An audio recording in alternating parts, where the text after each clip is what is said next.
Josh and Emily had always loved camping, but they made one mistake. They pitched their tent too close to the Navajo reservation, where the locals warned them never to linger after dark. As the fire crackled, Josh stepped away to relieve himself in the woods. He hadn't been gone more than 5 minutes when Emily heard his voice call out from the darkness. "Em, come here. You have to see this." She hesitated. Something about his tone felt off. Then Josh stumbled into the firelight. His face was pale, his lips trembling. "We need to go," he whispered. "Now." Emily stood up, confused. "Why? What happened?" Josh turned to look over his shoulder. "I saw something. It was wearing my face." A rustling came from the trees. Emily's heart pounded as another Josh stepped forward from the darkness. This one had the same face, the same clothes, but its eyes were all wrong. Hollow, hungry. The real Josh grabbed her hand, and they ran for the truck. Behind them, it let out a horrible shrieking laugh. They sped away, gravel kicking up beneath the tires. As they hit the main road, Emily turned to Josh, her breath shaking. Josh looked at her, smiled, and whispered, "You left me back there." The truck swerved off the road, and the thing in the passenger seat laughed again. Mark inherited the old ranch from his uncle, a man who had spent his last years warning about things in the dark. Mark always dismissed it as paranoia, until the night the cattle started disappearing. One evening he found something standing in the barn, half hidden in the shadows. It had the shape of a man, but its legs bent the wrong way, like a deer's. Its arms were too long, fingers ending in cracked claw-like nails. It grinned. Mark slammed the barn door shut and ran for the house. He grabbed his rifle and locked every entrance. The scratching started at the window around midnight. Then the whispers.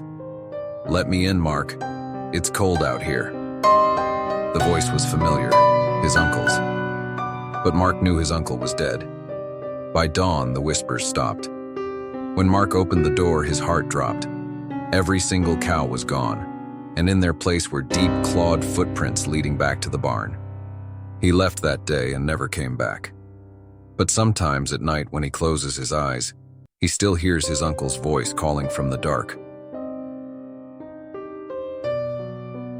It started with the knocking. 3 soft, deliberate knocks at the front door. Ethan sat up in bed, groggy, heart thudding. He glanced at his phone. 2:47 a.m. Who the hell would be at his door this late? His cabin was miles from town, deep in the Utah wilderness.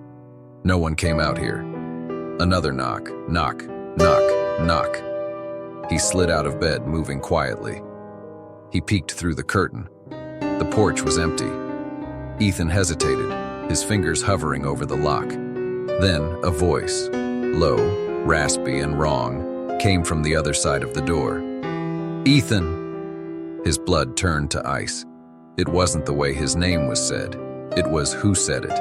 His little sister, Lily. But Lily had been dead for 5 years. "Let me in, Ethan." The voice called again, more insistent. Ethan backed away. His mind screamed, "Don't open it. Don't answer." But something deeper, something primal, urged him to run. The knocking grew violent. Bang, bang, bang. Then scratching, long, slow scrapes against the wood, like claws testing their way inside. Ethan's breath came in ragged gasps. He grabbed the shotgun from the wall, cocking it with shaking hands. The thing outside laughed, a wet, gurgling sound, inhuman and hungry. Then the doorknob twisted. Ethan fired through the wood. The blast echoed in the night. Silence followed. He stood there, panting, gripping the gun. Then, a whisper, right behind him. Wrong door. Cold breath touched his neck, and the lights went out. Danny had always been fascinated with urban legends, so when he heard about the Skinwalker Mirror Challenge, he had to try it. The rules were simple. Go into a dark room, light a candle, and whisper, "Show me what I am."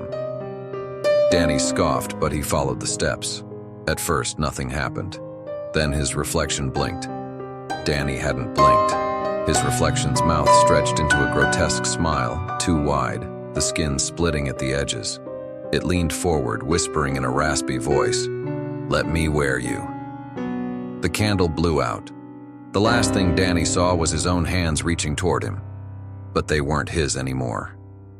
If you enjoyed these stories, don't forget to like and subscribe, and we will see you again for another scary story.